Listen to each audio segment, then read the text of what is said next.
Loveline is meant for an adult audience. Loveline may contain sexually oriented content. Listener discretion is advised. This is Loveline. Loveline. With Adam Carolla and Dr. Drew. Hey, everybody, it's Loveline. I'm Adam. That's Dr. Drew. Phone number 1-800-LOVE-191. Dr. Drew is a board-certified physician and addiction medicine specialist. Christopher Titus is our guest tonight. Always good to see Chris. Thanks for having me in, guys. I appreciate it. We do, no way. Never had that before. No, he's kidding. Chris is he's hot. Chris can be heard without mics. Oh, turn him down. Turn me down. Yeah, turn him down. Nice. Never had that before. Oh, that's good. Oh, that's going to go on for another year. No, you're good, buddy. All right. Don't move. All right. We'll I'm move, right here, then. We'll move your larynx. Right, Drew? Larynx. Larynx. How do you spell that? That was like a George Bush flub right there. Larynx. Larynx. Larynx. Yeah. But it seems like... Larynx would be that. No, I invented what I pronounced was some sort of fireproof suit. Yeah. Yeah, something that DuPont came out with and then got sued in the 60s. Larynx. Larynx. Larynx. I can't say it. Say it again. Larynx. Larynx? Yeah. Larynx. Larynx. Yeah. Larynx sounds like some sort of small animal that actually takes down gazelle. Onyx. With big eyes. All right, turn Titus up, sorry. Speaking of that, we got the pandas humping in the zoo finally. Nice. Yeah. Well done. I'm trying to think of the best animals and the worst animals in terms of fair shake versus gotten screwed. To me, on the top of it is panda, on the bottom is pigeon. Like you think about koala too is sort of got a weird rap. It's cute and cuddly. It's mean son of a bitch. Isn't pandas? Yeah. Pandas are like surly and slow and sort of vicious and don't do anything you want them to do, and they sit on their ass with their feet sticking in the air, and all they do is eat eucalyptus trees all day long. Or is that the koala? Koala. What are they? Oh, they also mean and they cute. Eat bamboo. Yeah. All they do is eat all day, and they won't hump. No matter how much we pay them, they won't hump. And then but everyone loves them.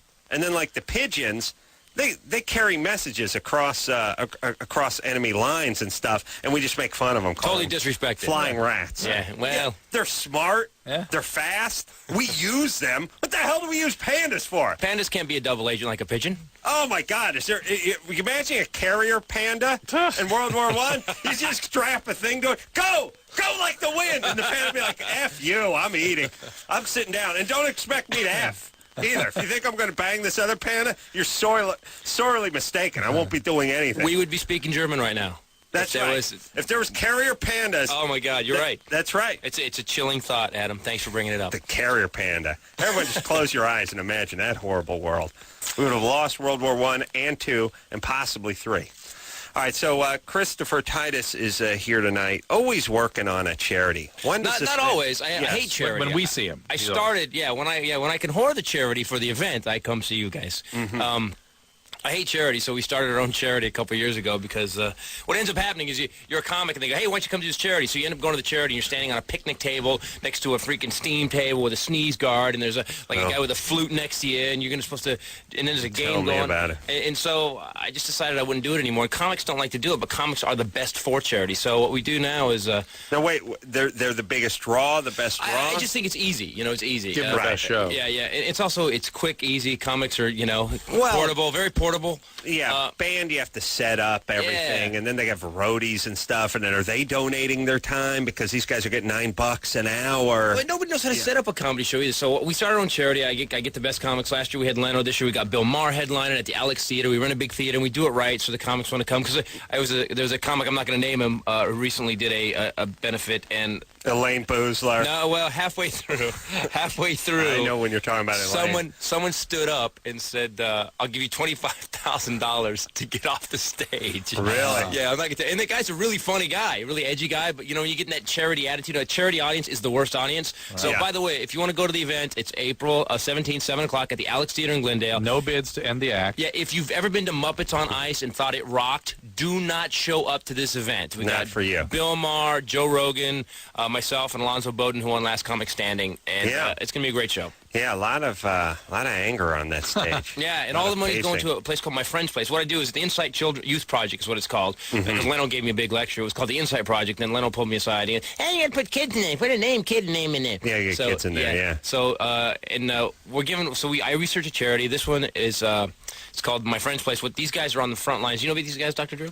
Done them many times over the years. They are on the front lines of They've been around homeless for a youth. long time. Yeah, they are like, check your weapons at the door. They also have they have web sort of computers for the kids. They have clothing for them. They get it right. They have like storefront right there on Hollywood Boulevard. Yeah, but like they off. open the doors during the day and kids and I go, where do these kids live? And he go, on the 101 corridor. And I'm like, well, hell, I live on Sherman. I live on the 101 corridor. And he points to the bushes under the freeway. Yeah, he points to the bushes next to the fence. And he goes, no, that's the 101 corridor. So these guys are really helping kids. And here's the other thing too. You ever read the articles where the charity, like 10% of the money goes to the charity? Oh, that's a lot. Well, no, we got 97% of the money. Only thing we pay for is the theater. The alcohol's donated, and we make money on the alcohol for the charity. All the money goes to charity. In fact, you don't even write a check to Insight Youth Project. You write a check to My Friend's Place. So it's a real charity. Balls Out Comedy Show, April 17th, 7 p.m. Now, I've heard the thing. Thanks. I know that, and I got to say, it's not a lot of lip service either, because Chris told me off the air that as far as after the money comes in, as soon as he gets a new set of rims, every penny after that is going to My Friend's and not spinners either. I don't go all the way with the $8,000. Not the spinners.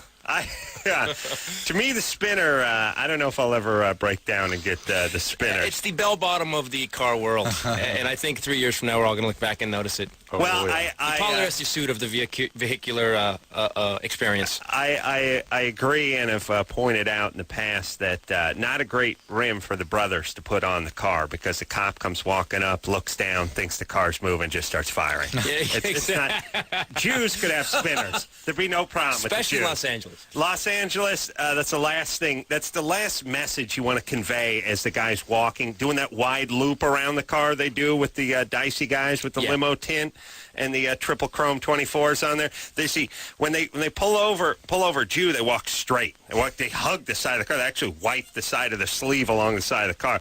The brothers, they take that long, even with traffic, even on the freeway, they'll go 3-4 lanes out. Swing around. Still safer.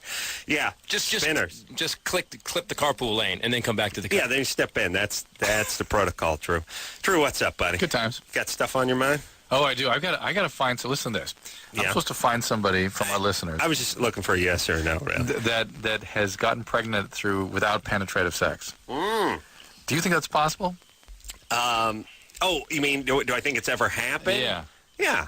We're not talking about immaculate conception. I was going to say, well, I know one. We're talking about trailing, special sperm that's made it through linen or made it through, crawled up the I was thinking more ceiling fan. Ceiling fan, whatever. But I read some. My producers got some people lined up, and I read one like, I was asleep, and my boyfriend sort of nudged me, and then he masturbated, and I was back. I thought, no, that's one of those dissociative things where they check out, and the guy has sex with them, they just don't remember it. But it happens. Well, you and I hear all the time, they dissociate, they have sex while they're asleep and all that weird stuff. Yeah, well, we find that sort of I got pregnant without having sex is right up there with I got fired for no reason. Right. I mean, as soon as you do a little scratching, you realize he stabbed the boss with number 2 pencil days earlier, and that's what caused his dismissal. Their perceptions are all off. Yeah, their reality's a little screwed up. But I challenge somebody to come up and prove to me that they've gotten pregnant without penetrative sex. All right. Or to give me that story. All right, but, here's the thing, too. How are you going to prove that? I know. Yeah. Exactly. Challenge. But I'm not saying they're going to. It's a challenge. The Drew gauntlet is down. Yeah. All right. Drew laid down the Jizzlet, everyone. Yeah, the Jizzlet challenge. You got to navigate the Jizzlet challenge. It's like, the Jizzlet sounds like a duster mop that is like that just it challenges a conventional sponge mop to a mop off. Exactly. The Jizzlet versus your sponge mop, everybody. All right. We'd the Jizzler then, though, wouldn't it? Yeah, I think it might be. Well, the Jizzlet's a smaller one for your car interior. Yeah. Okay. All right. Cars, computers, stereo Oh, equipment, just right for camping. If you order the Jizzler, you get the Jizzlet. Okay. If you order it right now, though. I like the guys. I like when they're trying to sell stuff for your boat and your RV, and it's like you're up at 4:30 in the morning debating whether to buy this Wonder Mop. You don't have a boat and an RV, or if you do, they're the same vehicle. You built it yourself out of CDX ply. Your wife's pissed. Boat, RV. I always get angry. I'm like, who's got a boat and an RV? They got both? Yeah. Tommy Vu watches Tommy that. Vu. All right. No one knows who that is anymore. Brenda? Anymore. Yeah. They never did in the first place. Yes, they did.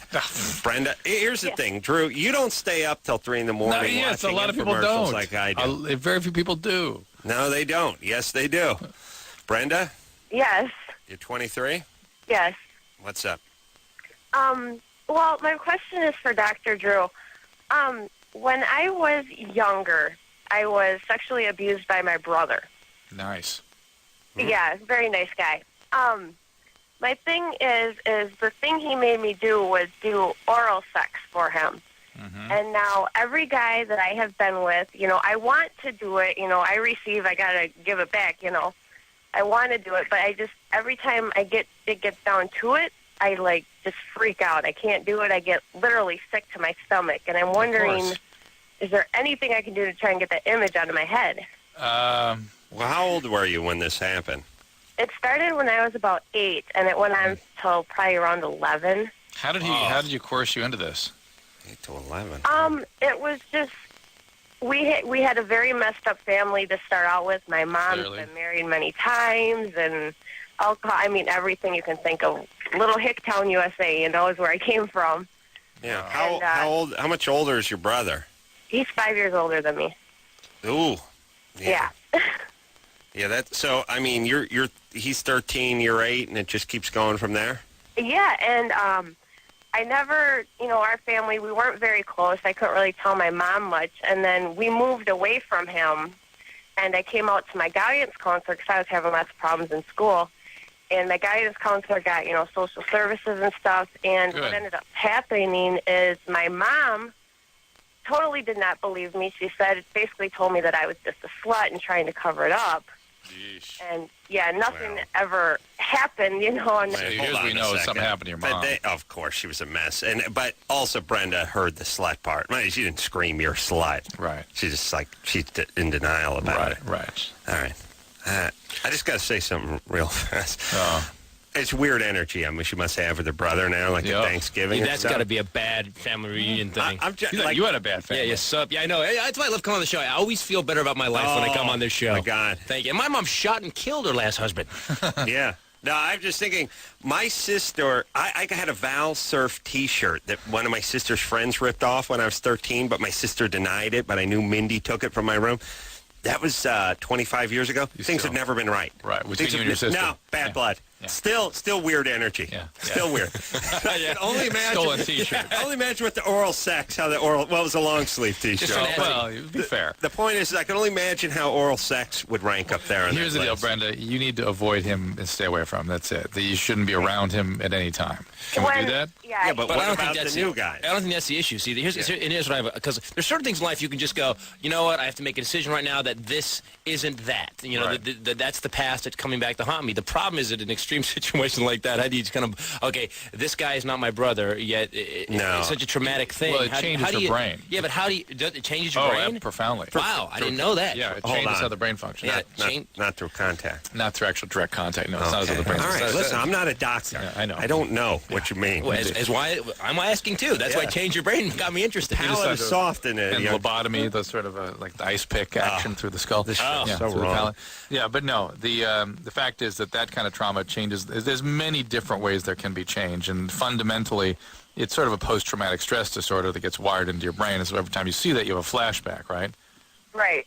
Yeah. Is and this ever going to change? Well, EMDR and biofeedback and intensive therapy and all that. When you're talking about rewiring a brain mechanism, it takes a long time and very intensive work. How do you do it through EMDR? That's the light Yeah, the thing eye and movement biofeedback thing. and all that. Do you specifically work on oral sex? They probably eventually get to that kind of thing. Yeah, very. So you literally have to change your brain.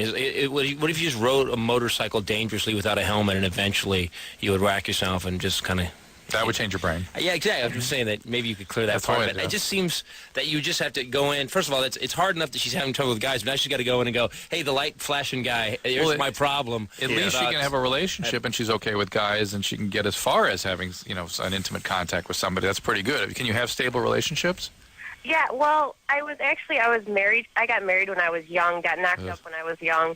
and actually went through a divorce. And now I'm with I'm with a guy. I told him about it. I've been with him for almost 2 years, and he's totally understanding. I mean, he's All not right. pushing Well, then- me or Right, the fact that you Okay. have a stable relationship is very positive. It means you really don't have a serious personality disorder as a result of what happened to you, which is amazing. Let's treat it like this, at the very least. What went on here is not much different than you getting in a horrible car accident Right, when or you're a 12 napalm or at 10. your house, Just yeah. horrible. And now you're calling and saying, I would like to play tennis and Right. pick up basketball. What's up? The answer is maybe never. Right. Maybe never, but doesn't mean you can't be athletic. That's it right. doesn't mean you can't stay in shape. It doesn't mean you can't have a good life. Here's But some- this right. particular sport, Not maybe for her. maybe it's over. So for here's you. the deal. Avoid the perpetrator, which was the brother. Yeah. Avoid this action that causes the flashbacks.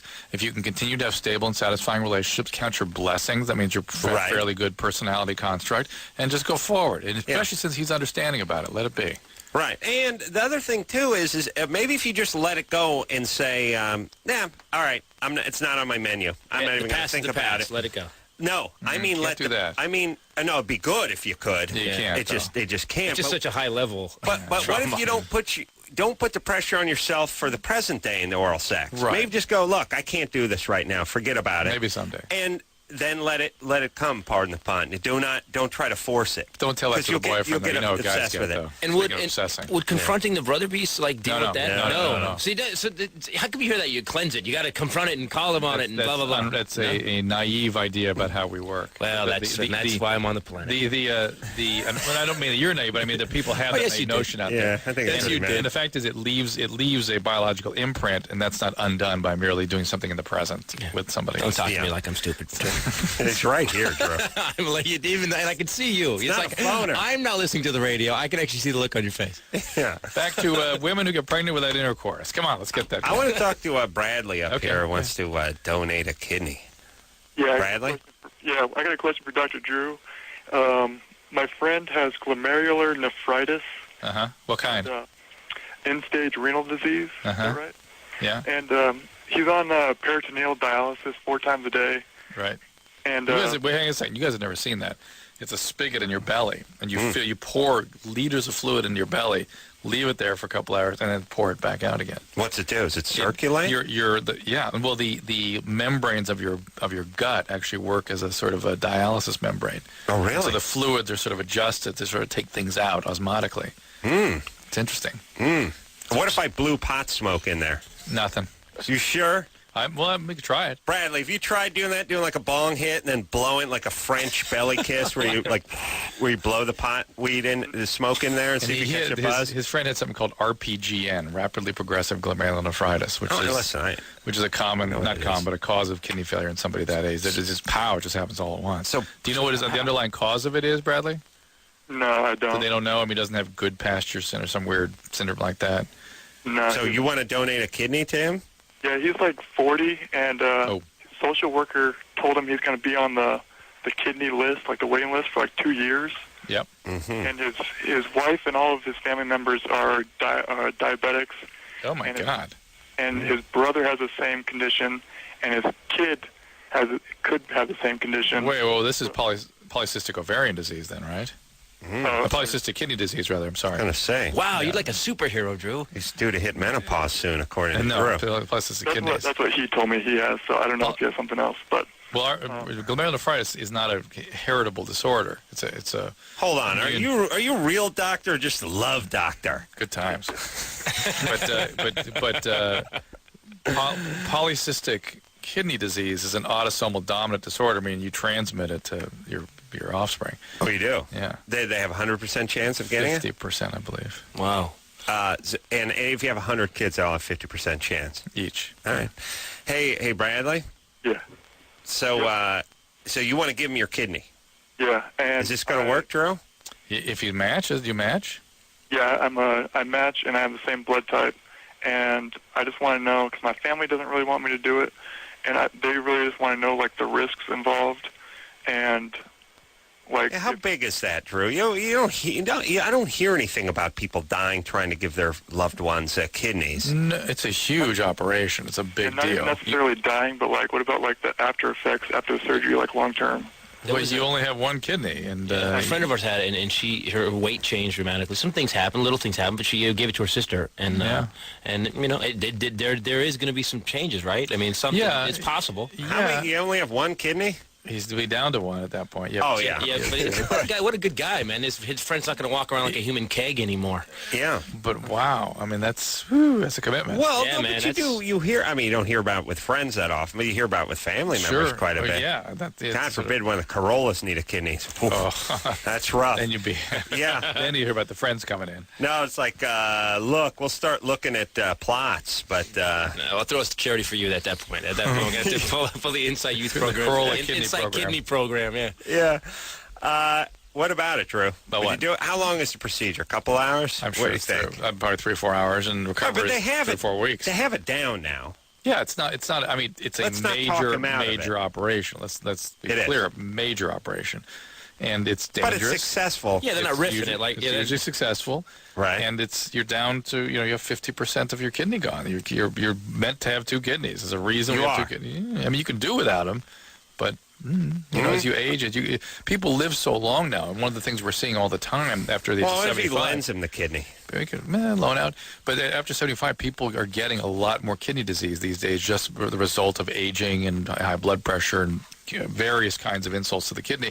And so, if you're already starting from a 50% reduction in kidney capacity, I could see where that would be a serious issue in this day and age when people expect to live to 85. Let me ask you a kidney question. You know, the guy, his buddy who's listening to you right now is going it's a serious deal. He's got to just. I know, but are you calling because you? It's a 22-year-old too. Give me to a 4-year-old. My God. What's that? Yeah. Bradley? Yeah. All right, so your family's obviously concerned about this. Yeah, I haven't told my mom yet, but I've told all my siblings. What's the nature of your relationship? You're hanging out with a 40-year-old? How'd that happen? 40-year-old. How'd that happen? How do you... I work with them. I've been working with them for like 3.5 years now. What kind of work? I work in the airlines. Mm-hmm. What do you do? I'm a ground service agent, so I work outside. Okay. All right. It's I always wondered who those guys were. Yeah, the guys who are roaming around on the tarmac. The big orange earphones. Yeah, and wearing the orange shorts sticks. and the knee pads all the time. Yeah. I'm not sure. Yeah, never. It's always unclear what they're doing, except they get to drive that tractor thing around with the low boy cart on the back, and it always seems kind of cool. And there's something about being let loose in that area that you can't get into. I'm sitting in first class on a leather seat, looking at these guys running around the hot asphalt, going, "Sons of bitches, those guys are lucky. I got to get down there. How can I get down there?" And then you realize if I got down there, it'd be miserable. Oh yeah. Yeah. There's nothing going on down there. It just smelled like jet fuel and hot asphalt. Well, I have a question. 3.5 years you known the guy, Bradley?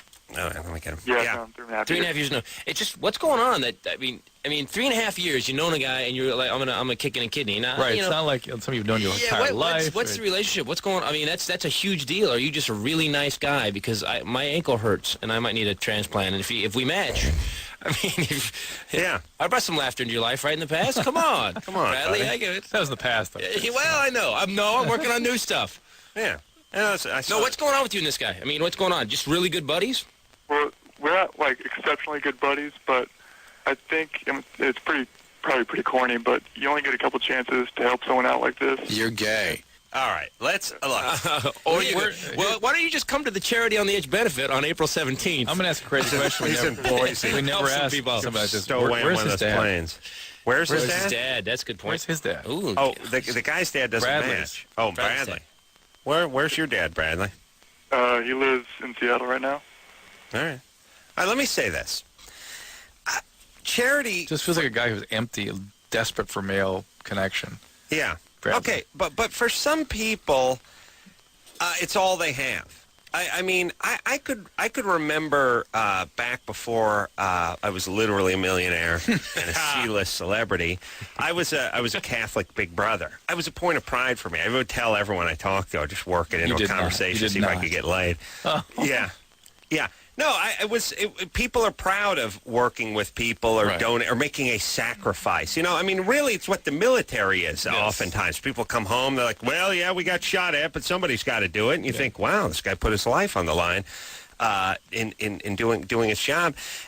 I don't know. Maybe it's worth more to a guy like Bradley in a certain sense. You know he's going to feel good about himself for the rest of his life. You know he's going to tell the story to 7 million chicks he meets at a bar. He's going to pull that Northwest jersey up. He's going to show him the scar on the side of the hip there. Where's your kidney, Drew? Up around between the shoulder blades? Back? Nothing going on. What's going on between the shoulder blades? Nothing seems to be going on there. No. Why don't they get something up there? Everything's down in the trunk. Let's get something up front. Well, it's up front here. I want to see some work between the blades. Yeah. The point is he's going to get a lot of mileage out of this. It's going to make him feel good. Yeah. Huge commitment to get laid, though. Huge. Well, I mean, like I lied about being a jet pilot once. Yeah, and I was guilty for like weeks. But I mean, wow, it's great. If you really do it, that's incredible. Or you could. Yeah. Get a tattoo and then just tell the story. why don't you at least meet with a nephrologist beforehand and talk about what really you can look forward to? Because these, again, in a day when people expect to live to 85, kidney problems are getting increasingly common and they're serious, and you need to know what you're putting yourself in. But listen, Bradley's going to get sucked into the inlet of a 777 before he gets 85. Fair enough. Let's be honest. Well done. All right. And by the way, with the drug companies giving us all this great drugs and medication, that it really works our body that hard, cleaning it out. You're right. The kidney thing is really hard. Not to say anything. I know you don't make the drugs. No, not true. He just sells them to the kids.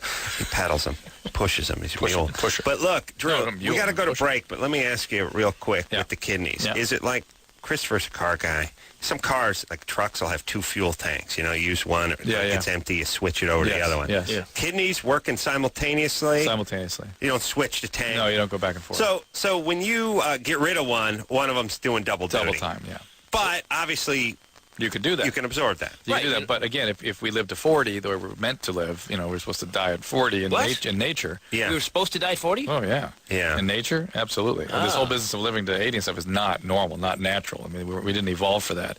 Right. Menopause and all that stuff. I've never never supposed been to more happen. bummed out than... And so Menopause wasn't supposed to happen? now we get, we're seeing all this kidney problems, and we can do things about it, but they're quite serious. But the Dodge Magnum, the new Dodge Magnum with the Hemi on the freeway, will actually take out 4 cylinders on the highway when you're cruising. Oh, really? And it runs fine. It gets the gas mileage. So really? maybe you just get better mileage if you get half the kidney out. Cadillac tried that like 20 years ago, and I couldn't quite figure it out. That was a 246. They were just taking any cylinder randomly. Yeah. I was just trying to go with your metaphor. We got to take a break. Titus Knows Cars. I would like to do a show called... Titus Knows Cars. It'd be called Things They Tried to Do Before They Could Do Them. Right. And the Cadillac 864 thing where the cylinders cut out and everything, 1979. Sounds great, except for the computer wasn't really around and impossible. Yeah. We'll take ourselves a little break. We'll be right back after this.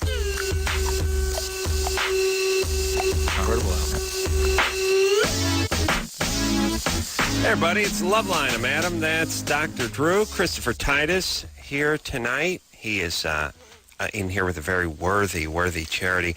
It's coming up in Glendale on this Sunday, the 17th at 7 o'clock. The money is going to my friend's place, and there's another name to that Chris will give you in a second. But Bill Maher's going to be there. Joe Rogan's going to be there. Chris Titus, of course, and Alonzo Bowden, who won the last comic standing. Jillian Barbery's going to be Jillian Barbery's going to be there. Yeah, and I've seen, I've seen Bill in person. I've seen Joe in person, both good comics in person. I've seen Chris. I saw the Norman Rockwell is Bleeding hour special a few weeks back on Showtime. Yep. Excellent. Thanks, man. Yeah. Thanks, and we don't do it. By the way, come to the show. Don't be afraid. People get they hear charity and they just get like, oh, I don't want to go to the silent auction. I don't want to bid on Frank Stallone's T-shirt that was signed and Joe Piscopo's ashtray. I don't want to do that. So we don't do that. We got your money at the door. Sit down, have a drink, enjoy the comedy show, and then get the hell out. Yeah. I went to one of those auction things with Drew, and the feeling is your first impulse is I'd like to get whatever I'm bidding on, and then your next impulse is please someone outbid me. So I have to go.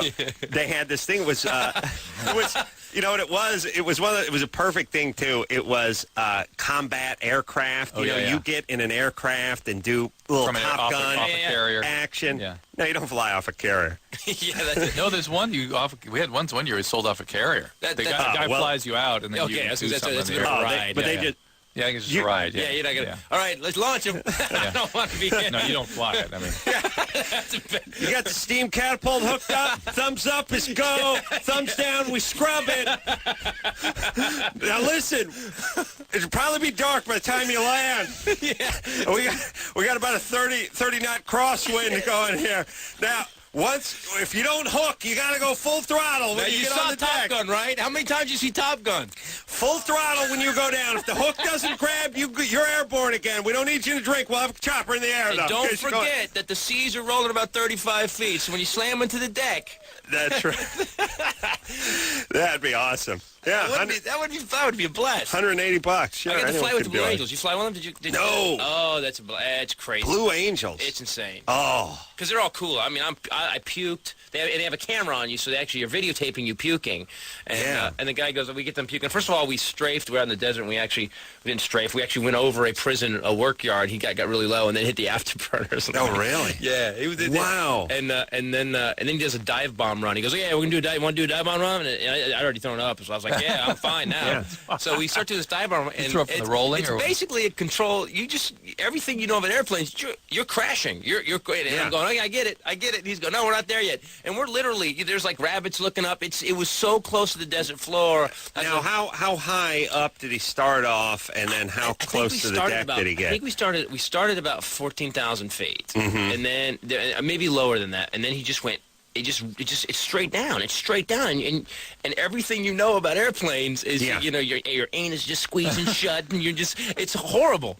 And then we get back up and when you go back up, your G-suit's got inflated. Oh, right? it's horrible. Well, he's like, all right, to squeeze your legs because you got to tighten every muscle in your body. They didn't give me a G-suit. I had a jumpsuit. No. Yeah, if a spark had ignited me, I would have I'd have just went up because I was in a cotton jumpsuit. What was vomiting from the rolling and stuff? Or? Yeah, we just rolled. No, made it's you just a vomit? jet. He goes. What made you vomit?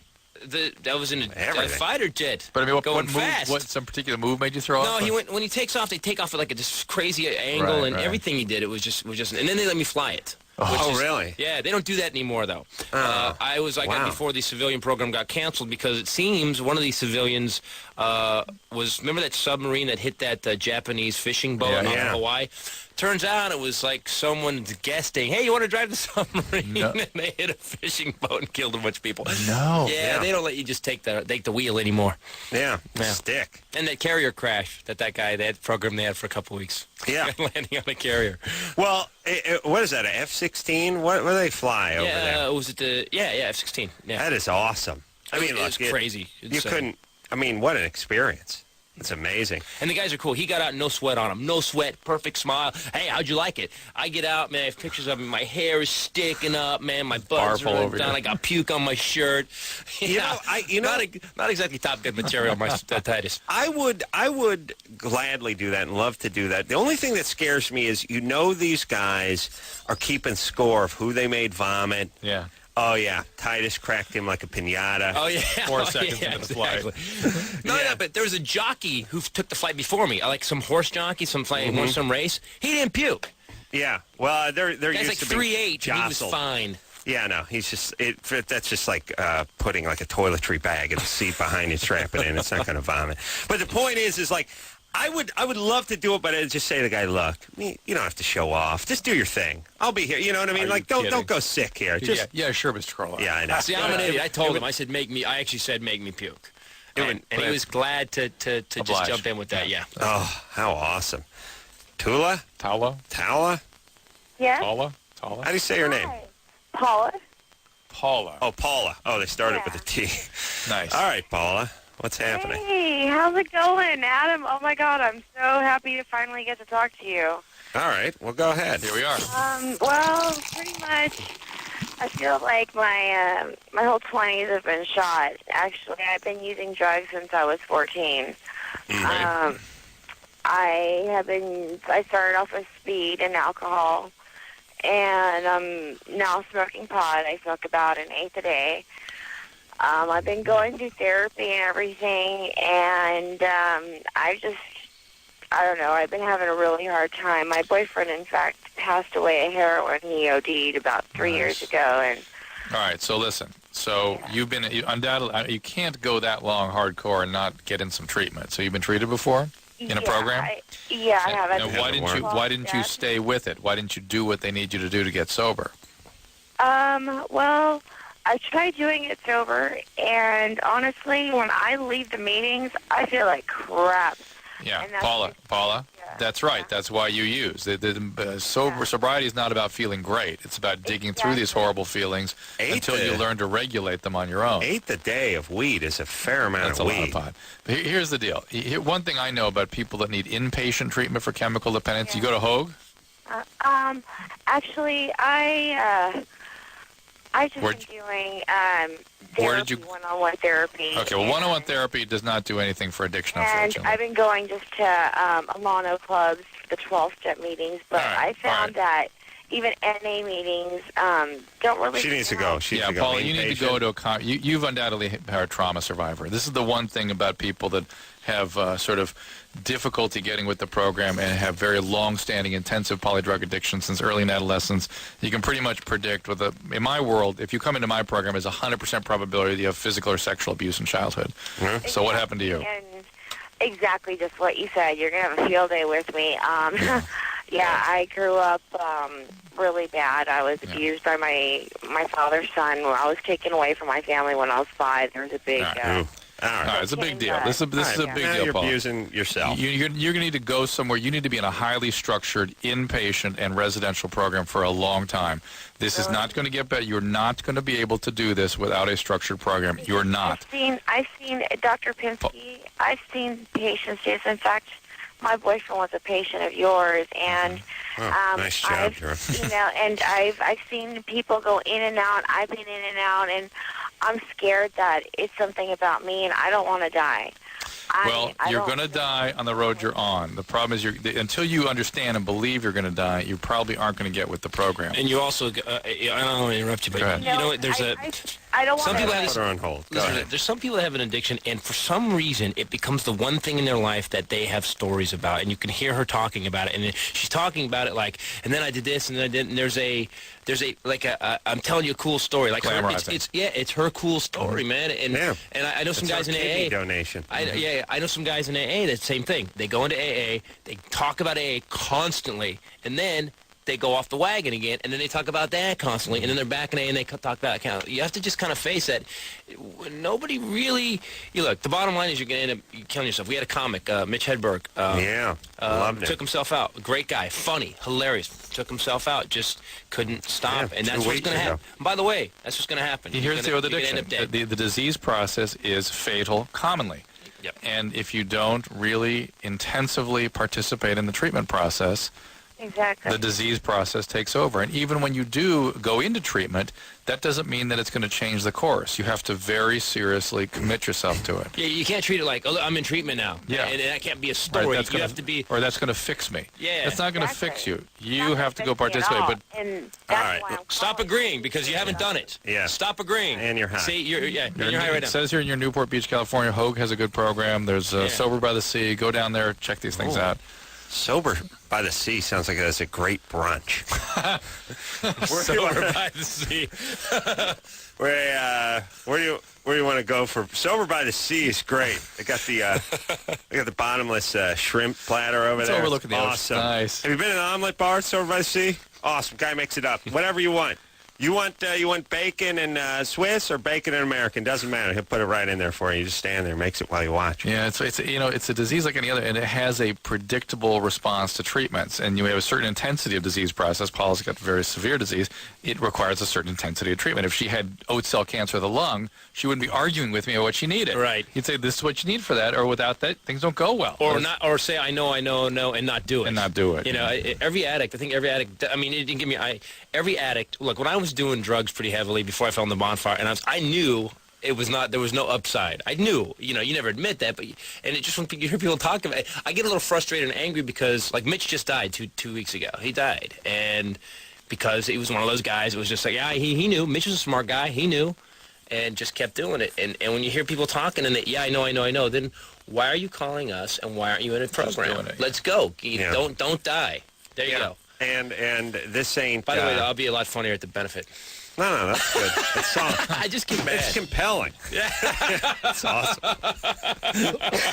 Tell us a story about your dad. Yeah. Yeah. Yeah. Hey, get ready with the hi-hat, because Ty's going to be like, my dad's a severe alcoholic that just beat me ritualistically. My mom stabbed her second, third, and fourth husband. Kill the fifth. Come on, I fell into a bonfire and burned up when I was 17. You got to do a little bit more. You got to put a little more on the end. Go up at the end. Up. Yeah, my mom got to the part where she bottomed out. She was shooting coffee grounds. Oh, man. It's the end of the world. Yeah. It's coming apart. All right, I didn't even know we're supposed to be dead at 40. I just see every day is a fresh day. Every day is a day I didn't even earn. That's right. As we evolve, I mean, average life expectancy would have been late 20s, early 30s.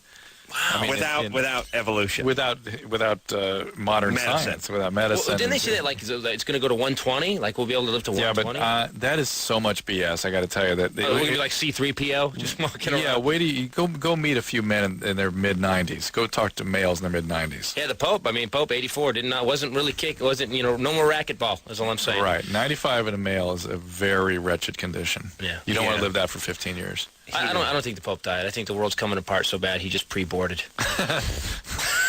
Early boarding. Yeah, he just knew what's coming. I'm leaving first. I like. Thank you. Very nice. I actually throw a joke in and I get screwed. I don't know. I was kidding earlier today though. There's cardinal laws in there. Could you believe that? He ran the funeral. The guy that let all these priests, like over 520 something cases of child molestation, actually did the first funeral for the Pope. Did the first one, the first services. I just like the idea that his name is Cardinal Law, which is sounds like a UPN show. Where first off, Cardinal Law has a thing where he wears the big vicar hat and he pulls it out and there's a sawed off under it. He does a weird spin move when he cocks it. And he spins it around. And his line to everybody before he snuffs them, before like he gets to the perp or he snuffs the drug pusher out, he goes, I want to introduce you to my boss. And that's what. That's the whole thing. Yeah, tell it to my boss. That's his whole line. Is tell it to my boss. Don't kill me, man. Don't kill me, Cardinal Law. Tell it to my boss. Notice how he did a black guy? Oh, no. That's scary. We'll take a... man. I was doing an homage to Dirty Harry. I got it. The Korean guy. We'll take ourselves a quick break. Chris Titus here tonight. We'll be right back after this. Yeah. Hey, everybody. It's Loveline. I'm Adam. That's Dr. Drew. Christopher Titus is here tonight. He's got himself a little charity, and they're going to be doing some great work this Sunday, April 17th. Bill Maher's doing his HBO special. He's actually working on his HBO special, so you're going to see all new stuff, and he's going to do the whole show, actually. Bill is excellent stand-up, as well as Joe Rogan and Alonzo Bowden, who won the last Comic Standing. Yeah, Bill and I did stand-up together once for a charity that he was doing. It was excellent. We were going to do a Loveline bit. He was going to be Dr. Drew, and I was going to be moi. And it was about a minute before we were going to go out on stage. It was like the Comedy Store, and it was packed. It was the Improv. I said, Bill, you want to work out the beats to this thing before we go out on stage? Because I don't really know what we're doing. And he's like, yeah, let's go in front of the theater and work this out. Walked out in front of the theater. He blew a joint. We went back in. I was like, now you're high, and we've not worked this out at all. At least you get to be high. I'm like, that was working it out? You getting high and us going on stage? This is worse than doing nothing. That's going to work out. How'd it go? It was one of those things. It was like out of a movie. Like we went up there and it was like, this is going to be great. Don't worry about it. Went up there first 2 minutes. Was like, what the hell's going on? This is horrible. And then somehow got into it, and everyone got into it. And 5 minutes later, everyone was laughing. So, ended up working out. But I just remember thinking, man, I wish I was high. Like a minute and a half into it, I could see going out on stage drunk, but high just seems tough. No. Yeah. The only time I ever almost got in a fist fight was I had 2 beers in me and I went on stage, and you lose. Of course I have that thing. My dad was a raging alcoholic, so I have that little anger button that just clicks on, and the funny little heckler lines that usually kind of make the audience laugh. The audience knew that I was literally going to jump off the stage and punch the guy in the throat. And the funny kind of killed it a little bit. Couple beers. I wonder what percentage. I know, Drew. Let's just talk. We got plenty of time for calls. Yeah.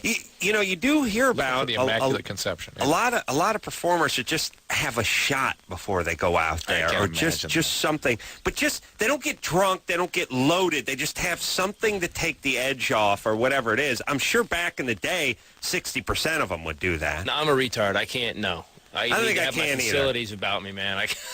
I agree. Like, I already look at, like, I'm already operating with a deficit because of my, junior college education and the horrible. I think I my had mom one semester in junior college. sucked on ether when she was pregnant and stuff like that. I'm already. I have worse. pictures of my mom sucking on ether, so there you go. Oh, really? Well, it's a home movie. You got It's one not with a you? picture, actually. No, it's actually Firing a pistol.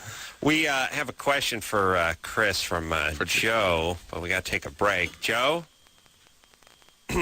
Caller Joe, who's 28 years old, wants to know if Titus is coming out on DVD. Yes, September. The first 2 seasons of Titus will be out on DVD. Yes, really? it will. Oh, yeah. Well, there you go. We start filming a movie, actually, in June. Oh, wow, great. cool. Not a Titus movie. It's remember the movie Bachelor Party of Tom Hanks? Mm-hmm. Imagine that movie without Tom Hanks and not as much depth in the script. Oh, good. I'm glad. I'm just so relieved you didn't say on steroids.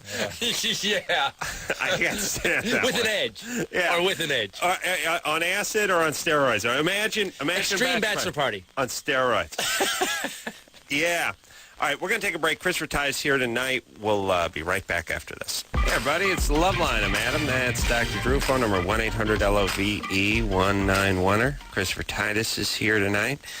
He is here. Not because he's trying to move product or sell some workout video or some nonsense like that. He's trying to raise money for a very, very worthy cause and a very worthy charity. God, I hate when you get this serious. Well, it's important. It makes him feel guilty. It really bugs me. You can. Now, let me tell you, that's what I want to hear. I want to hear you just start ripping on me or something. Hey, he's a good guy. I got pink eye, by the way. I got pink eye. He's got pink eye. And, 'Cause, by the way, if you have kids, I keep interrupting you, man. I just can't stay. You going on the tirade? I can't. Go ahead. When you're Please doing the interrupt We him. Are the World thing, Adam, I can't take it. I'm sorry. Go ahead. When you have kids. Yeah, you get weird viruses. No, it's like they're like diseased rats when you put them in school. There's a little habit trail. They put them in a pen. They run the habit trail with the little kids, and they rub diseases on them, and then they come and hug Daddy. Absolutely. And now I'm getting sick every day. I I love you, honey. I love you if you're listening to Daddy on the radio, but they're little diseased rats. Adults from like 30 to 40 are sick that whole decade when they have kids. Oh, I've never got pink eye in my life. Yeah. Now, next time, tell your boyfriend to be more careful. Oh, no. Yeah. There you go. Has nothing to do with the kids. He only had the kids as a front. Beards, Yeah, little beards running around. My beard does very well. She So raises very much. them well. So this Saturday Night Live cartoon about Michael Jackson. Oh man, that was Were brutal. we talking about that on the air or off the air? Off the air. Yeah. Oh, there was. Did you see it? It was incredible. No, is it Robert Schmeigel? Schmeigel, yeah. The thing about that is, I'm sure it was great. We used to have arguments all the time where it's like, if you want to use the giraffe from Toys R Us, you can only have 3 legs, and his name can't be Jeffrey, and you can't put the bow tie on him, and he can look nothing like, he can't be a giraffe. You can make him a hippo, and then you can call him Jeff. It was the legal department. We used to get in these arguments all the time, and then you turn on Saturday Night Live, they would actually take stock footage from Fantasia and just put a gay soundtrack, gay porn soundtrack over it, and it'd be like, how do they take Disney footage? And it was always the same answer. Hey, that's them. Hey, they could get sued. They could get sued. How does Robert Smigel consistently, and the stuff's really funny, but how does he consistently just go get stuff and put it on the air? This was a takeoff of a sort of 60s Hanna-Barbera cartoon. Yes, right. With the I've seen usual those. the background music that was from those early 60s. Right. And Michael Jackson is given a set of glasses that turns any young women into young boys. Yeah. So he could date women. So on They all TV, look like- he was gone with chicks. Webster. They all look like Webster. And he's sitting at the table with these cartoon Hanna-Barbera type bubbles, and the Elephant Man Bones was actually animated and talking. They were counseling him. I think I saw with the that, attorney. actually. with his attorney. It was. Is it a rerun? Because I think I've seen that one before. It was, yeah. It was Jimmy Fallon? Fallon was on it, and Cameron Diaz. Oh, so it was an older one. All right, then I have seen that one. Yeah, Brilliant. excellent.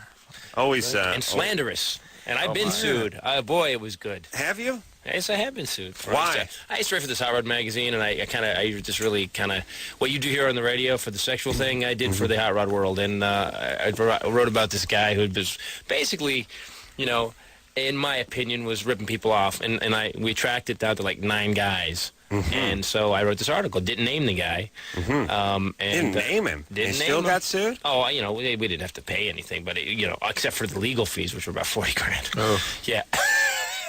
So my kid is going to junior college. I like it when hot rodders argue, when they get in that. Look, first off, I'm a Mopar man. Yeah. All right. And no better engine than the 441 Rat. And better, best small block, 289. Oh, it's 350. Come on, dude. And they make it seem, first off, they're both about the same, but they make it seem like the other one is just, the other one is just a festering boil, and theirs is a beautiful Swiss timepiece. We retarded from another planet, like another time. That's the A-body. They didn't put that motor in the A-body, you idiot. Yeah, I like that. And then they go to the truck bowl, and they get into fist fights in the audience because Chevy's going up against Ford. Those are my friends, Adam. Thank you. Those are the guys I hang with. Nice job. I like those guys, too. Joe. Yeah. You're 15? Oh, no, you're 18, but you have a 15-year-old girlfriend? Yeah. You think you may have gotten her pregnant? Yeah. Well, we don't take part in intercourse because I want to wait till she's 18, not to. So this is my request again for somebody who's gotten someone pregnant without intercourse.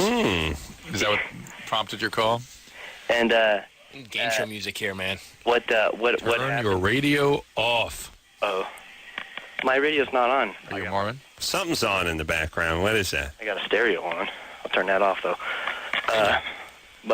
Are you Mormon? No. Okay. No, this is. I want to stay out of trouble here, or I wanted to. Okay. But she likes God, that's funny. when Never gets old. Yeah. I'll put the head in her just a little bit, so it doesn't hurt her because she doesn't. We don't. Neither one of us want to go on, but she likes this. You Mormon? No. Well, Now, Never gets old. wait. Neither one of you wants to have intercourse, and or yet you're putting your penis inside her. just a little bit? Just a little As Adam very astutely pointed out, there really needs to be a force field plane. Everyone needs to understand they're planes. There's plane across the mouth. Yeah, once it's plane broken. across the That's it. a It's plane like for that the bell OK that goes sign. off when you enter the convenience store. It just goes off. just- You violated the plane. That's it. Doesn't matter if it's with a micron, a millimeter, or whatever. It's the plane's violated. That's it. Hey, Joe. And putting the tip of the penis inside Yeah. can get someone pregnant. If you're going to just put a Put the part, backside. put Fold it. I'll Fold put the it. middle in. Yeah, Go fold ahead, it. Put the Put it middle in. in. But Just stuff that middle part in. I didn't cum in her, but there was just a bit of pre-cum. Now, can you get pregnant from pre-cum also? Absolutely. It And, is, yeah. It's chock full of semen-y goodness, as Drew likes to say. I often say. And I, by the way, wouldn't qualify this as non-penetrative sex. This is sort of penetrative, barely penetrative, but the plane is violated. But she still had her hymen intact, right? so 'Cause what? they said she's a virgin, right? Does she have a hymen? A hymen. 15. She may not. No. She may not. Joe's not what we're talking about. Maybe a horse, Hymen maybe- is, maybe a horse. are you familiar with like a bongo drum? Maybe she's a rodeo rider of some sort. No, You don't know what a bongo drum is? I know what a Barrel bongo racer. drum is, but I'm not familiar with the inner workings of them. Of a bongo Of a drum. bongo drum. Yeah. Yeah, Bongo there's drums, thousands of clitoris. parts of You'll those. work You on it. ever break one of those down? You can't put them back together. Never. It's too many pieces. You got to label them very carefully.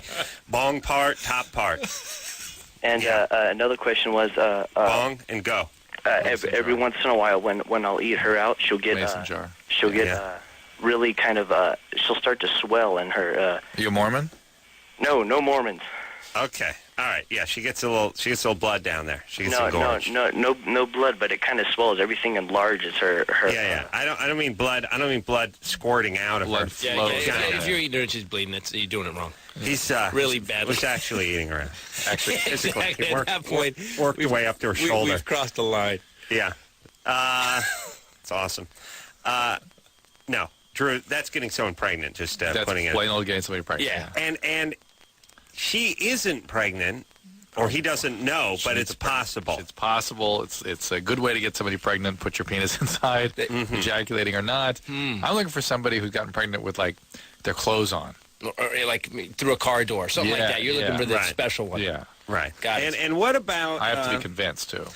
What about through a mail slot? Does that count? Yeah. I'm gonna try that. But again, no penetration. No, forget it. They also have extra. It's like Cirque du Soleil. Then it's an extra step. Yeah. Sort of acrobatic. Yeah. Nice. Going through the slot is okay. Pulling out is rough because it's a spring-loaded flap. Oh, sure. That should be cervix du soleil. Nice. Let me. Oh, I don't even know what my question is. No. Let's keep going. Screw it. Mike, 19. Mike, Yeah, hey, what's up, guys? what's happening? You're 19. Yeah, I'm 19 years old, actually, but I'm coming from Long Beach. But the thing is, like, ever since I was, like, young, I used to get teased because I had a slope in my chest. I just want to know, like, what's that all about? You have like an indentation where your chest bone is down. Yeah, exactly. That's called a I've always been pectus. teased about that, but, like, the doctors never told me anything, and my All parents right, never listen. told me anything. It's a common condition. It's the abbreviated name is just called pectus, or it's the longer name is pectus excavatum. And I think it's, if I remember it, it's associated with mitral valve disease, but that's it. It's not a big deal. You may need an echocardiogram of your heart, but that's it. And it's Why does it affect the shape of your chest? Yeah. It does. It's just like when you're developing, certain abnormalities develop simultaneously, like deafness and kidney problems go together. Oh, they do. They just things are affected at the same stage of development. And Yeah, that's how they know, though. They go, you have kidney problems. And the guy goes, fantastic. Where do you want to eat? And they're like, oh, that I is have one more deafness and question, kidney guys. problems. yeah. One more question is because I've been drinking for about I'm actually drinking right now, Jesus Christ. But for the past year, and when I stopped drinking for about 3 days, like I start getting a pain in my right side when I'm sleeping, and also I'll start like almost convulsing, like twitching and stuff. Does that have to do with alcohol or? Yeah, that's called alcohol withdrawal. That's Really? You're heading towards seizure. You will get a seizure eventually, and recurrent alcohol withdrawal actually damages brain. That's So a lot of drinking for Yes, that age. for 19, you need to have this treated, Mike. You're going to hurt yourself. Oh shoot! Should I like check myself in, or should I just like quit? It's you need to be evaluated at least by somebody who's got the chemical. Mike, you defenses. drink that much? How much do you drink a day? I drink about a 6-pack a day during work. Not during work, but during like a regular normal work week. Then usually like during the weekends, like 2 days out of the week, I just stop drinking. And on the second day that I don't drink, that's when I start convulsing in 6-pack my of tall sleep. boys. What do you do for work, Mike? I actually work for a logistics company. And you drink all day? No, he drinks when he gets home. And it'd be anywhere, he knows exactly how much. So Yeah. All right. Good times. What do you do for a logistics company? And by the way, that's just one of those things you can 19. say and everyone leaves you Yeah, alone. 19. 'Cause no one knows anything about it. consultant. Yeah, 19. logistics is basically like picture it as like a public storage for like Clorox and all that stuff. Like a bunch of companies, they pay. They pay you to do the work for them, and They used to call it forklift driver. Is that what you're saying? What are we talking You about? drive a forklift? Is that what you I'm a do? logistics consultant. Put those 4 pallets up there. Yeah. What, do you drive a forklift? yeah, I'm driving forklift. Yeah. Nice. Yeah. Very nice, Drew. Yeah. I Nice. love how you put that down. Oh, logistics consultant. No, it's good. He's got it right. But listen, you're not trying to get in Drew's pants, are you? You can drop the crap. Yeah, so I mean, logistics. That's pretty much why I drink. Yeah. Well, yeah. All right, logistics is not bad. I mean, so anytime you have a job where you have to put that pile of crap over on that side of the warehouse, you just go to logistics management consultant. Oh, my God. Drags a pallet jack around for a living. That's a California public school kid right there. Oh, man. my God. Oh, yeah. Yeah, warehousing. Oh. Yeah, that's what they should say, because they should just, I'm a product of the Los Angeles Public School District myself. They should have a sign that says warehousing since 1928. Like, one of those proud things in front. Warehousing your child since 1925 or whenever it began. Nearly 20 million warehouse since 1945. That's right. Christina? Yeah. You're 16? Yes. Your friend killed herself? He killed himself, yeah. Himself. Yeah, it's always a guy. Yeah, because women don't usually complete it. Yeah. And they want to know why they get 70 cents to our dollar? They can't even kill themselves. Write that down, Drew. You can use that. I like when people do that. Like, I don't want to use it. Yeah, use it. Yeah, you see no one else reacted to it, babe. Yeah. Thanks for giving it to me. Yeah, I have to take that. Christina? Yes. Christina? Yes. Is that the phone that dropped Did off? she hang up? No, I'm She here. keeps saying yes. Maybe she didn't like the joke you made. You got to speak up, Christine. We can't quite hear you. Okay. So your male friend killed himself, Yes, and how long ago was that? February. And what do you mean he was your friend? How did you know him? How long? I grew up with him. And in what way? Is this one of your classmates? Well, sort of. He's like a family friend, too. He was my best friend. He was your best friend. Yeah. How did you meet him? Preschool. You met in the preschool class? Yeah. And then the family started hanging out together? Yeah. All right. All right. And how long had you seen him before he killed himself? When's the last time you saw him? A few days. All right. How did he kill himself? He hung himself. Nice. Now, that's usually somebody that's been depressed for a while. The hanging part. Yeah, so he must have been being treated for depression or been complaining about things for quite a while, huh? Yeah. All right. Phone keeps dropping. Was that yes? Yeah. Yeah. So All right, what's your question Another today? difficult illness is depression. People forget that somewhere around 1 out of 5 people with depression die of suicide. Yeah. Well, my question is, I've had a boyfriend for about 2 years, and since my friend killed himself, I can barely talk to him. Like, I just don't want to get close to anybody anymore. Right. Turn your understandable. radio off. And that's a common thing Or in people television. your age. It can be especially shattering when somebody you know dies, whether it's at their own hands or of some sort of natural cause. It's not supposed to happen. You really haven't come to terms with yourself as a biological entity, and having to deal with this, particularly losing somebody you care about, of course, it rattles your cage. All right. So what should she do? I would think some sort of grief counseling would do a lot for you. Is it too late for that? No? No, I February, go no. to the school counselor weekly. Great. All right. Is she helping you with this?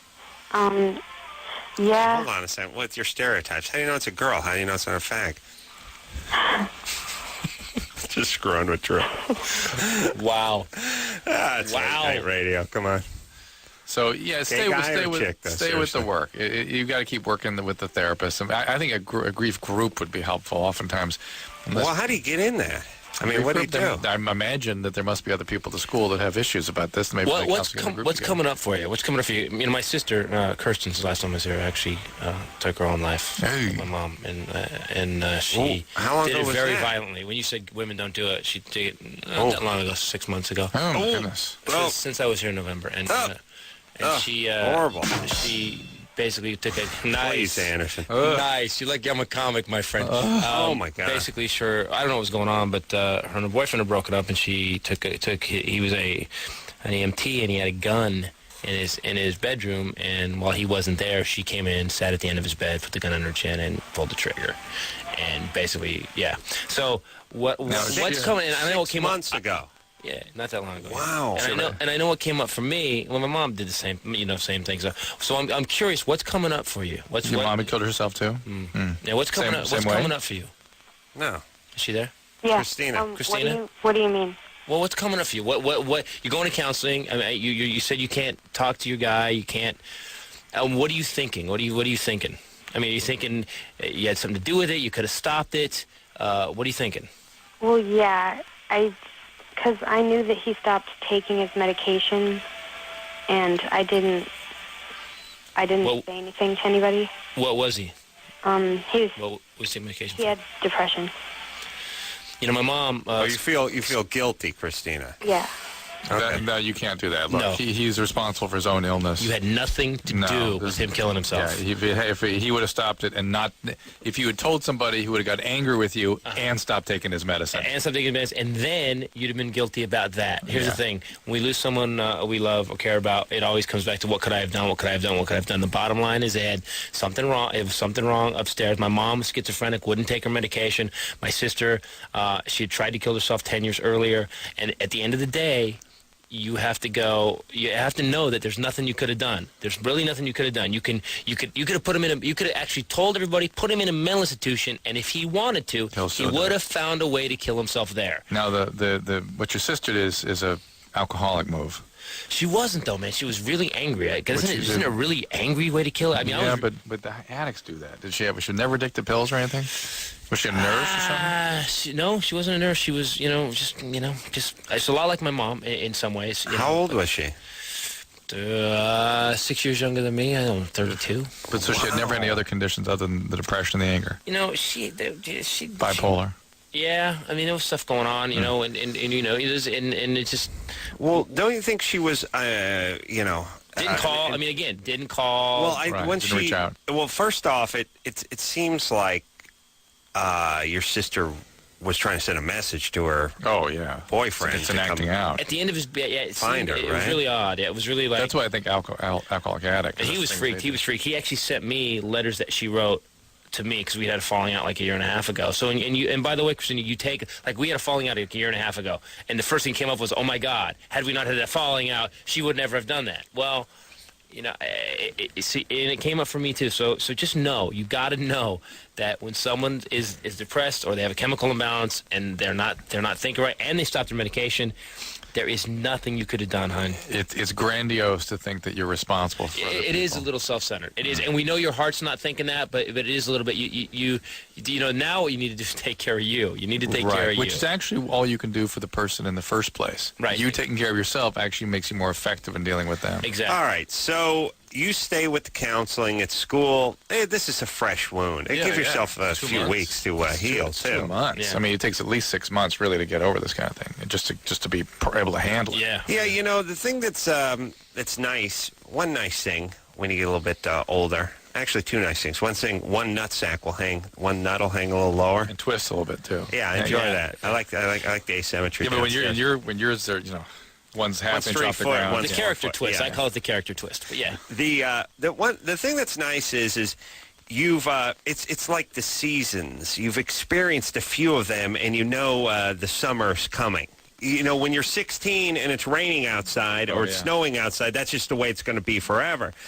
When you've had a few losses, had some ups and some downs, you've had the experience of actually bottoming out and coming back. And I don't mean bottoming out, but I just mean having a bad couple of months Right, and then losing coming your out of show it. on Fox because you smart off to the network president, something like that. Falling in a bonfire. I got him. I know what you're talking about. It. Yeah, and you come back. Next thing you know, you're barfing in an F-16. That's what I'm saying. You come back, and the point is when you're 16, you feel like crap because your friend killed himself, and you just think, oh, this is it. This is a life sentence. You don't realize the bounce back part. You don't realize how resilient you are. And some people never realize how resilient they are because this gets them at 16. All right. Let's take Is there a lot of ourselves... repeaters, though, after something like that? Is there a lot of, like, people that do it, especially in high school? Yeah, that actually, after it's contagious, yeah. Yeah, don't let that happen. Well, here's an interesting thing that Drew and I spoke about a year ago on the show. I watched this special on people who killed themselves jumping off the San Francisco Bridge, the Golden Gate Bridge. And they were able to interview, I think, about 3 or 4 people that survived. Wow.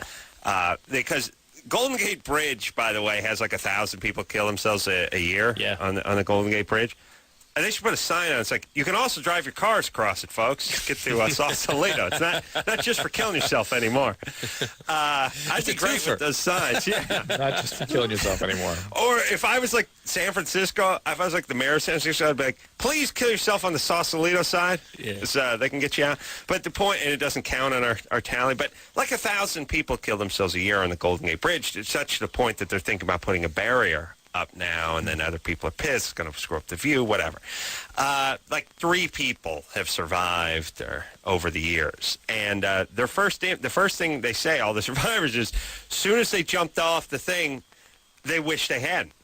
And maybe that's just an adrenaline rush. Maybe that's just human instinct kicking in, like survive, Right. But that's a horrible thought, the idea that, you're 1.5 feet away from the railing heading down toward the bay, and you're thinking to myself, bad plan. I'm an idiot. I wish I could turn the clock back 4 seconds and get back on the railing.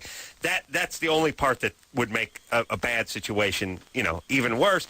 And I do think most people that kill themselves, and I know this sounds trite, but yeah, would never do it. We just wouldn't do it in a few months or with the right. It's actually usually a fleeting impulse. It is. Yeah. It's, let's do it. That's why we put them into locked facilities. We keep them contained for a while, and then it passes.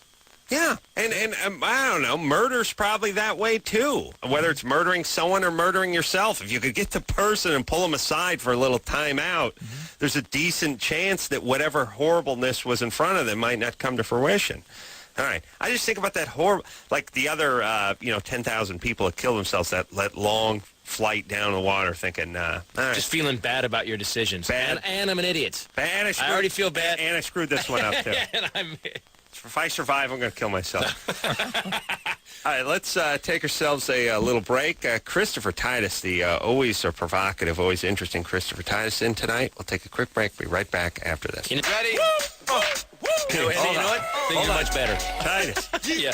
Wow, what don't we get into with Passionate man. Passionate man. He is a man of exquisite passion. All right. He's got a motor in him, boy. And some new jokes. I'm trying to go back. Trying to just find any way back to the. Yeah, you can hear Alex those new jokes over at the Alex Theater this There you go. Sunday, 7 o'clock. Bill Maher, Joe Rogan is going to be there. Alonzo Bowden is going to be there from the Last Comic Standing. And go enjoy yourself, and the money goes to a great, great charity. And it's not being packed up and shipped across seas. This is going to kids who need it. You're helping L.A., yeah. People in Los Angeles, the money's going right here to Los Angeles, making a difference in your own community, not some big monolithic charity where you don't know where the hell the money went. But you do know that the person that runs the charity just took their own private jet to a conference in Tahiti. Right. That's not going to happen with this one. The money goes directly, 90%, at least, I think the theater costs us $6,000 or whatever, and that's the only thing they cut us a great deal. Alex Theater was great to us. And Skinny Magazine jumped in, and they gave us all this press, and Showtime jumped in, and everybody just really kicked in. It's great. I want to start a charity called Bus Tickets for Junkies Who Flop in L.A. There you go. It's like... well, that would solve a lot of the problem. Instead of getting you back on your feet and moving you onto the freeway where I can get behind you in my car, let's just get you back to Indiana. Here's a bus ticket, a moist towelette. Here we go. It's cheaper there anyways. Crystal meth and heroin is cheaper there anyway. Come on. We're doing you a favor. Here's some trail mix, and let's hit the road there. I love that you've taken the whole spirit of the charity and just kind of destroyed it. Thanks, Adam. I don't want to. And you know, and oddly enough, your plan seems valid. I want to triage them and get them on a bus and get them back to wherever they're from. That's my plan. True. I'll support that. Yeah. I want to slingshot them, like when a spacecraft goes around a planet. You're kind of like catapult again. You're kind of like the Frank Burns of addiction help. Yeah, yeah, Frank Burns. Amber, 28. Hey, what's cracking? Burns. What's happening? Nothing much. I got a question for you guys. Big question. All right. All right. Check this out.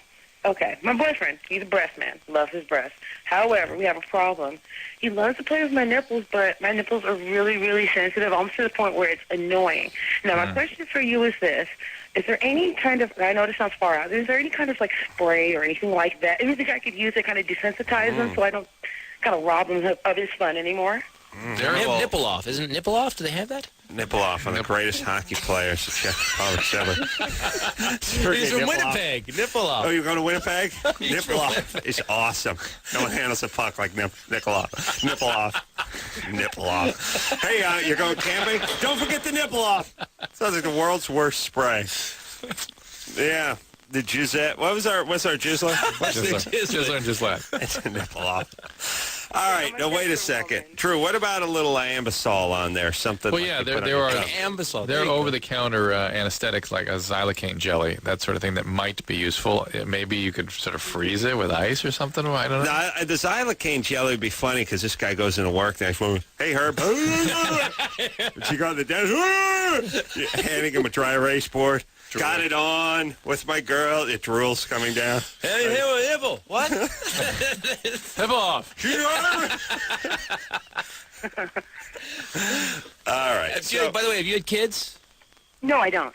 Because my wife used to be like this, and after Before 2 kids, yes, and after 2 kids, man. Oh, things change. Not even. No. Yeah. Yeah, I've been like this like my whole life. I don't know what to do about it. Are you on hormones, on like birth control pills? I'm on birth control, but we like that before, though. That's the problem. They were like before. And how it's interesting if we can connect this to your sexuality in any way. Like, are you multi-orgasmic? Yeah. You are. Yes. Drew, do you think if you took 100 women who are multi-orgasmic, and good luck finding 100, by the way. I've never seen one, but let's say you found 100. You'd certainly have to go outside of this country to do that, according to my rough data I've accumulated over the years. But you get 100 that are multi-orgasmic, you get 100 that can't have an orgasm. Nipple sensation. No different? I don't think there's a correlation there. Nor do I think Amber's multi. I think she's a sequential. Drew here's sequential. I didn't know you had subcategories. Yeah, really. yeah. There's women that can have multiple, meaning like 50 in a row with like 10-second intervals in between, and there's women that can have 2 or 3 with a few minutes in between, and that's, I think, more Amber's. And Drew knows it like an Indian in a movie knows when there's trouble. You know what I mean? Like, by the way, has there ever been an Indian that's been wrong? It's like, no. What's going on? What's happening, Running Bear? No go. No, he's spooked. Turns out it was nothing. There's nothing. Maybe No.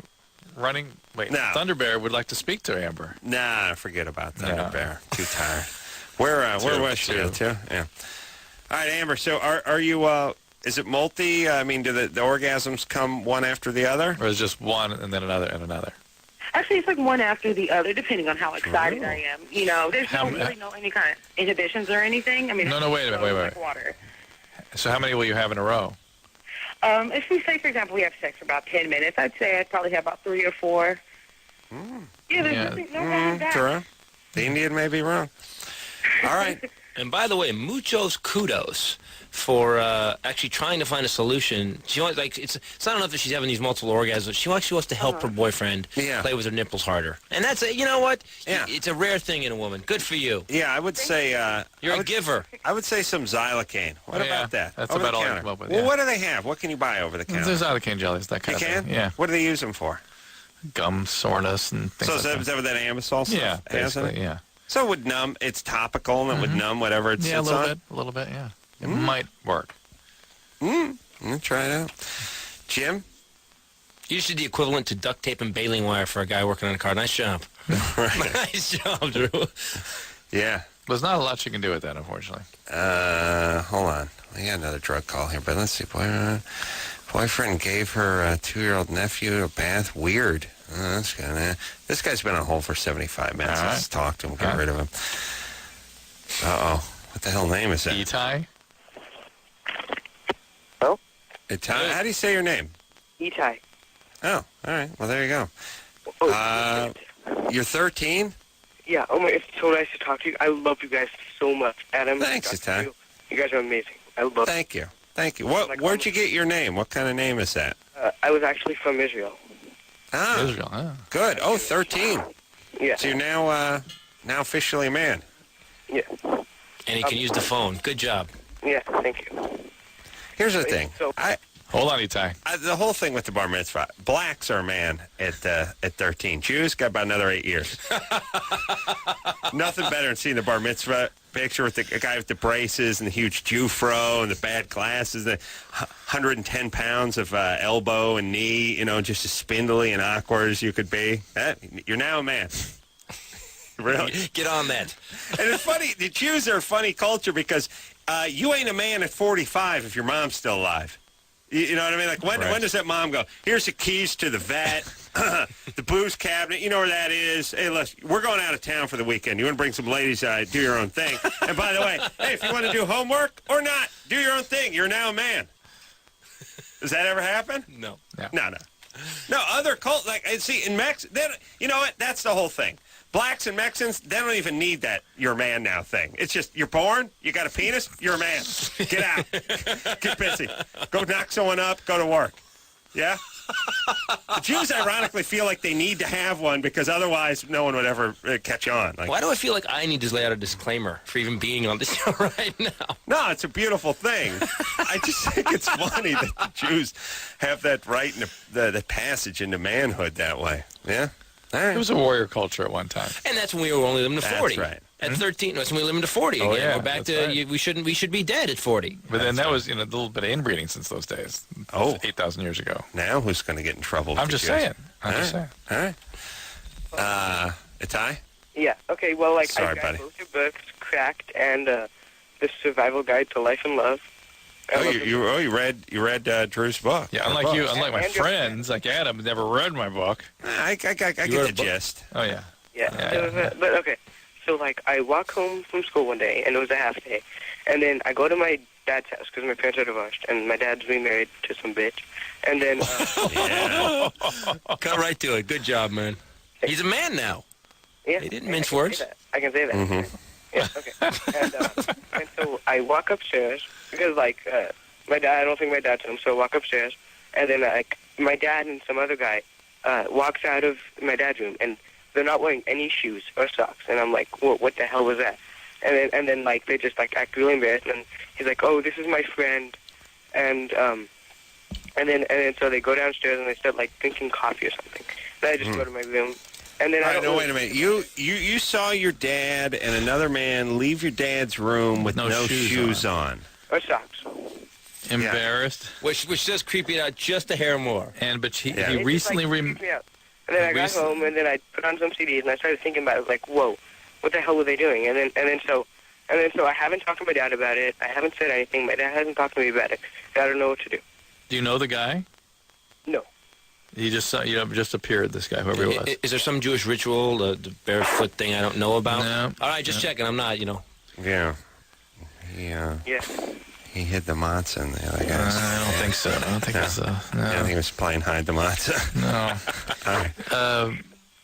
All right. So look, I think one of the he's a little clear for it to be. No. Obviously, something was going on because it popped the kid instantly. Here's my question. What's the new wife like? That will give us some information about your dad. Okay, well, she's like really controlling, right? She's nothing like my mom.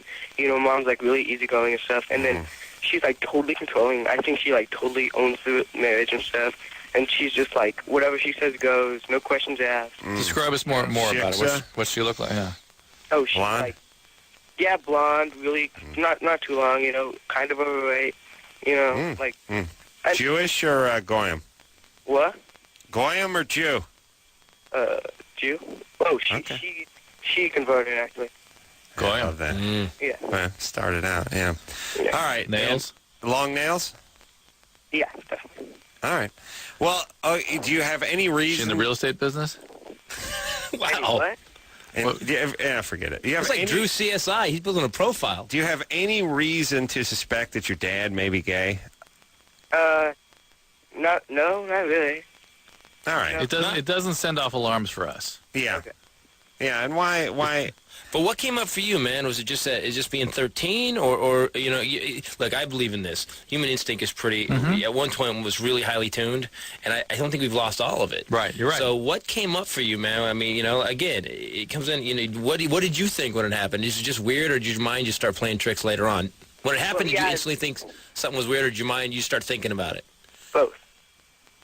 Okay. Yeah, like it was weird, and then I was like walking my room, and I was like, whoa, what was that? And then I just kept like thinking like, were they having sex? Were they jacking off? Were they watching porn or something? And then all this shit. All right. Did you just drop the S-bomb? All right. Yeah, well, listen, every time this could be bogus. Every time a man takes his shoes off, that means that they're jacking off. Yeah, definitely. All or watching Japanese porn, are gay. or sleeping with each other. Yeah. It doesn't. Nothing about it. It doesn't. I just like to go to Japan and straighten everything out. Look, now, shoes staying on. This is called a fork. No, I'm not eating on the floor with everyone in their stinky bare paper? feet. No. Yeah, unless I'm going to need a little more between me and the guy's room than that sheet of rice paper, because I make noise when I beat off a lot. And you're going to need a protective barrier a lot more. So my scene will eat right through that rice paper. Yeah, exactly. The rice paper's not going to stand up. No, there has been rice paper built that can hold me. Some guys announce that about prisons. I announce about beating off in rice paper. I stick with it. Let me just, I don't know why, remind me of a joke making fun. I'm already in trouble with the Jews and the Mexicans and the blacks and everything. Who cares? But I was hosting that Comedy Central bar mitzvah bash thing. Good job, by the way. I remember I was here right before you went and did that. You were working on material. Good job. I saw that. Nice job. Thanks. So polite, so supportive, Christopher is.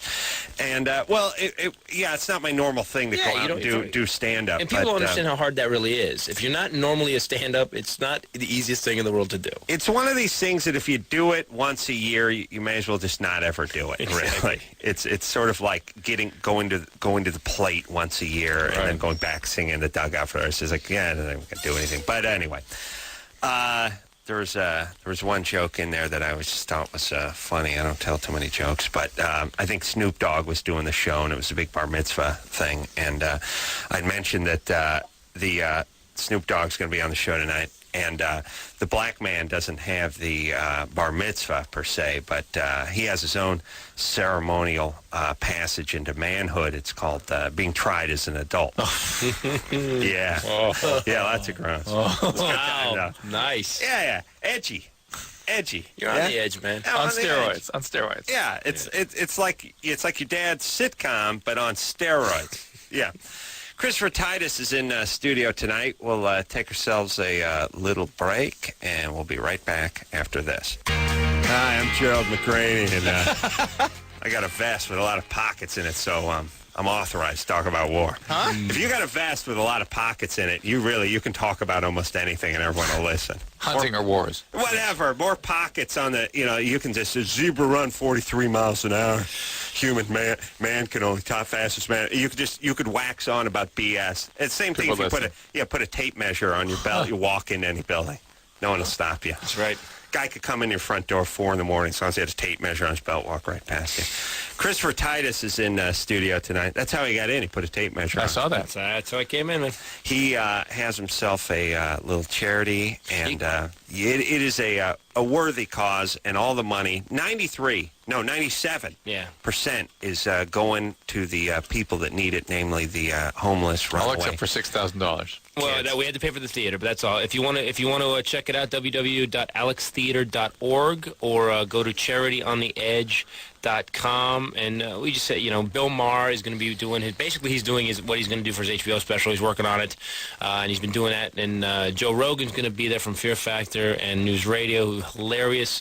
I'll be emceeing, and Alonzo Bowden, who won Last Comic Standing, will be there. Did you know they actually canceled the show before they announced the winner? Oh, really? The last episode. Oh, my God. NBC pulled the show. I always wonder how that works out financially. Like, we'd have someone in here from, what was that show with Bo Derek where it was filmed in Maui? That? Yes. Like Wind on Water or something. Or maybe that was $4 million an episode. Yeah. Each episode was like shooting a medium budget film. Yeah, in Hawaii. In like Maui or something. She, soaring helicopter shots and everything, volcanoes going off. They get like 10 of them in the can. They air the first 3, and then they pull the plug. It's like, oh, what are you doing with the other? This is $3 million. Put them on. What are you doing? No, just gonna sit on a shelf. It's crazy, the economics. Yeah, I don't understand that at all. All right. Hey, you know what? Thank God for it, because I sold 3 TV shows this year. The first one, wrote it, got paid for it, so getting paid for it. They put it's on the shelf. Second one, I'm waiting for May, which is Special Unit. Have I told you a Special Unit? You got to hear this. No. I wrote this for Showtime. It's a 1.5-hour comedy. Basically, it's a guy like Vic Mackey, this really badass cop. Like The Shield? Yeah, kind of like that, who's pissed off everybody. He's made the mayor mad and his captain mad, and I am. Actually, the opening scene, he punches a guy from... Big African-American guy? No, who screams a lot. No, I actually tried to avoid it. He's a small Jewish guy who collects Hummels. And the opening scene, he punches one of the IA guys in the throat, goes back. We find out that due to the Fairness and Disabilities Act, that the LA Police Department started this thing called the Handy-Capable Cadets. And after 3 years, none of them got put on the force, although their test scores were higher than some of the guys that did. Is this true? So somebody sued, and basically I am assigned 4 handicapped undercover detectives that I got to train. It's called Special Unit. Wow. Oh, special. Nice. Yeah. Special ed unit. Huh? I like Special that. Unit on steroids. Wow. Yeah. Awesome. So and it's funny, man. I wrote the script and they like it, so I'll hear it in May. When might it come on the air? If they go in May, September, hopefully. It's pretty wild, you know. What's the third one? Huh? That's The 2. third one is for FX. and I'm still. It's called The Second Cousin. It's about a guy who actually believes. It starts out in a mental hospital. A guy believes he's the second cousin of Christ, and he goes out in the world, tries to make things better. And you find out as the series progresses that he was actually a corporate lawyer for the cigarette companies, the drug companies, and he just went insane. Yeah. And now he's trying to make it better. Drew, you want to pitch Pedophile Island to Christopher? Or Isle of Child. Isle of Child, nice. No, it's pedophile. Oh, that's right, pedophile. That's right. Yeah. It's the year 2015. Vastly, everything's changed. New York maximum security prison. We've taken our pedophiles and we put them all on an island because we can't execute them, but they keep repeat offenders. We don't know what to do, and they're all on an island. A plane full of Cub Scouts coming home from a jamboree in Barbados crashes into the island, and you do the math. But awesome action film, and the ultimate action. I mean, the ultimate film. Why waste it on a series? Series. That's a 5-year series. Yeah, right there. because like most of these movies, like if the bad guy catches you, he's going to kill you. This worse. You know what I mean? Yes. You wish you're dead. Do the Cub Scouts band together and become an elite fighting force? They use their skills. Like the one guy's a merit badge and fire starting, and the other guy has a merit badge and throwing knives. But they strangely form a government. Yeah. And the government gets a little off base. No, that's not what happens. No, that's Lord of the Flies. We want to call this Lord of the Guys. Read the one sheet before you start talking at it. Yeah, you guys got to work on this before you take it into the pitch, because Gail Berman left Fox, so you guys are. I think we should take this in. We're going to hammer out some of the beats, and then we'll bring it in there. We'll take ourselves a quick break. Christopher Titus here tonight, and we'll be right back after this. All right, well, that's it. I want to thank Christopher Titus for coming in tonight, and tell everyone to go to www. Is it Alex Theater? Yeah, alextheater.org or charityontheedge.com, and then check it out, man. Bill Maher's going to be. It's going to be a great show. And by the way, no live auction or nothing. You're just going to see a good comedy show, and your money's going to charity. All right. So until next time, this is Adam Carolla for Dr. Drew saying mahalo. And then I go to my dad's house because my parents are divorced, and my dad's remarried to some bitch. This has been Loveline. Loveline. The opinions expressed on this show are not necessarily those of the staff, management, sponsors, or this station. The producer for Loveline is Ann Ingold.